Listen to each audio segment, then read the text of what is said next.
Hey guys, really excited about what I got here in this box on the table, which it's kind of ruined the surprise if you've already read the title of this video, because then you already know what it is.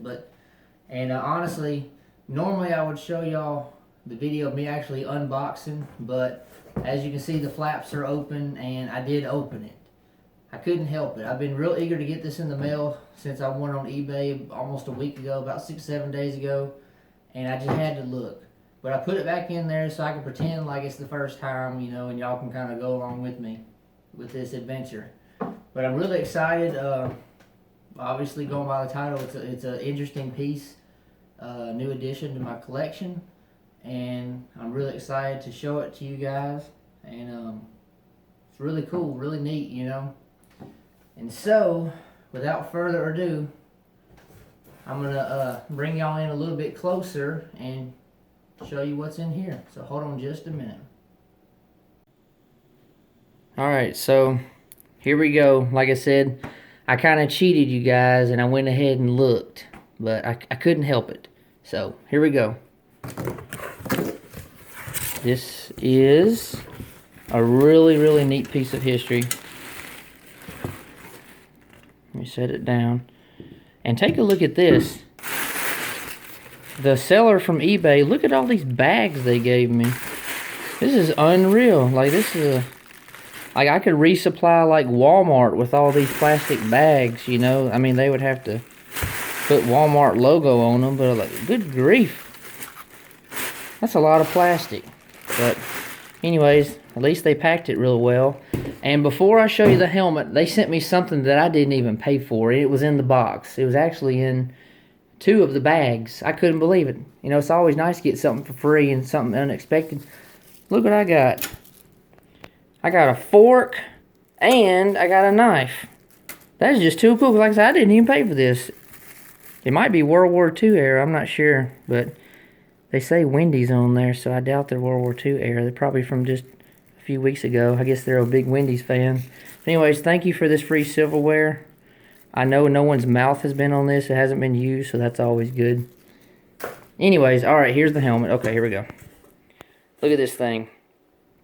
This thing is a World War II. It actually turned out to be a Schluter shell, which I'm really excited. Because I was thinking it was a McCord. I didn't know. I didn't ask the seller. I was just assuming it was a McCord, but I got it. And it's a Schluter, but look at that.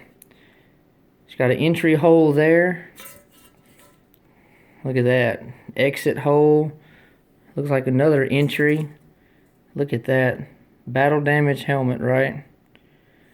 And I mean, to me, having something like this is basically as real as it gets, to me. I mean, this is just unreal. But take a look at this.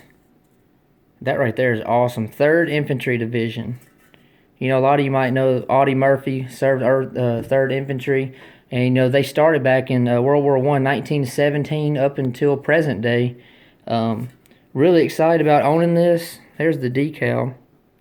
Now, honestly, as far as the decal, and, I mean, even the battle damage, I don't know for sure that it's actually World War II. The shell is World War II, but, the paint job and the battle damage could have been from the Korean War, just off some little bit of research I've done.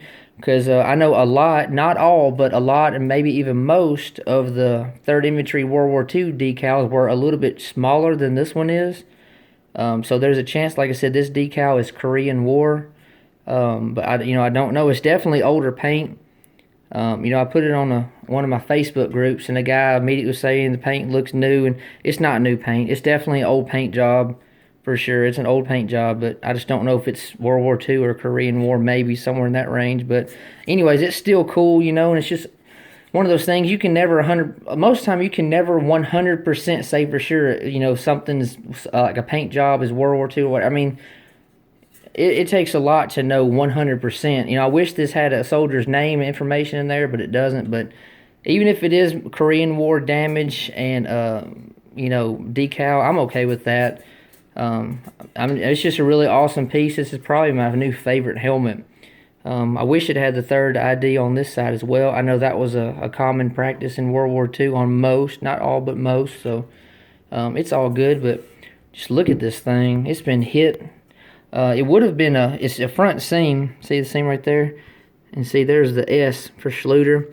And the heat stamp is 275A, which, you know, like I've said before, the McCord had a heat chart. The Schluter didn't, but some collectors kind of got together and made their own Schluter chart. And to me, this would date, going by what I can see, maybe early 1944, maybe January or February, somewhere, you know, early in that range.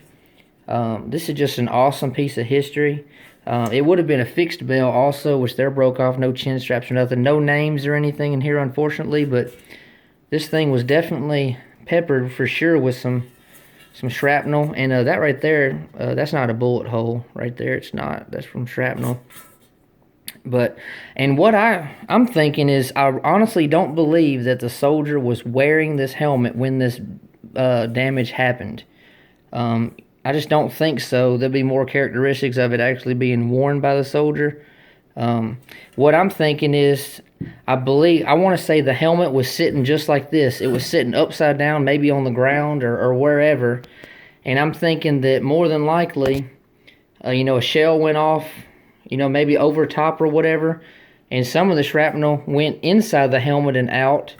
And then another piece of the shrapnel went in right here on the front and came out from the inside, because most of these are, you know, are from the inside out. See, like those, but see, that one's from the outside. That one's looks like it's going in.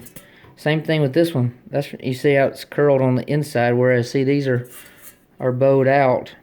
So I'm thinking it was upside down, something like that. Like I said, a shell, boom. A lot of the shrapnel went inside the helmet just as it is here and busted out.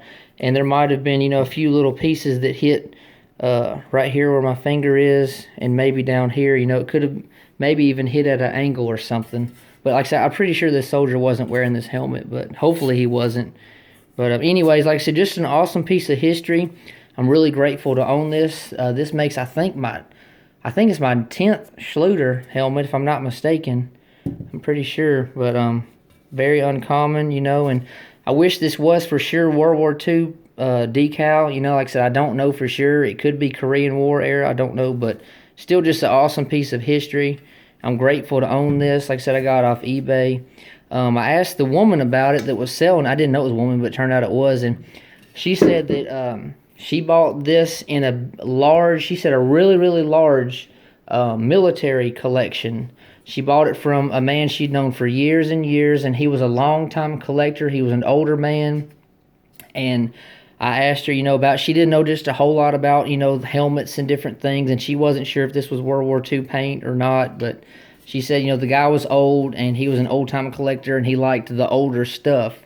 So, I mean, this wasn't painted yesterday. You know, you get those people, you know, and they want to, you know, they'll have something, you know, nice and everything, and they'll make it out like their items all great and valuable and rare and original and perfect, and then you get something and they start nitpicking your stuff, you know, and it's kind of aggravating sometimes, but we're all here to learn, you know, we're all trying to educate ourselves and gather information and everything, you know, and realistically, when it comes to price, you know, a lot of people would say the same thing. It's what someone's willing to pay for something, what somebody's willing to give for something. There might be one guy like, well, you know, I wouldn't give more than $40 for this. Another guy like, well, I'd give $100 for it. You know, it's all about your budget and what you feel comfortable with, you know.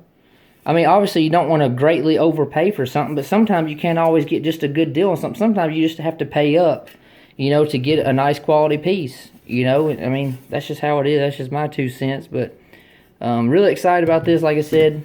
3rd Infantry, a lot of history with that division. Really excited about having this in the collection. I actually put a couple more helmet shelves up in my bedroom. I got the okay from the wife, which I was going to do it anyways. Don't tell her that. But so that's, you know, I'm starting to shuffle helmets around. I'll do a room tour again before long. Hopefully do some shooting videos. It's been really hot outside. Like unreal how hot it's been. Like, you know, some ghost peppers or something is that hot outside, at least here where I'm at. But anyways, guys, thank you for being with me on this journey again. Thank you for all the subscriptions and all the, you know, the things y'all do for me. I appreciate each and every one of you. and continue to, you know, share my videos if you will, like, comment, subscribe if you haven't already. And I'll be getting back to you guys. Take it easy.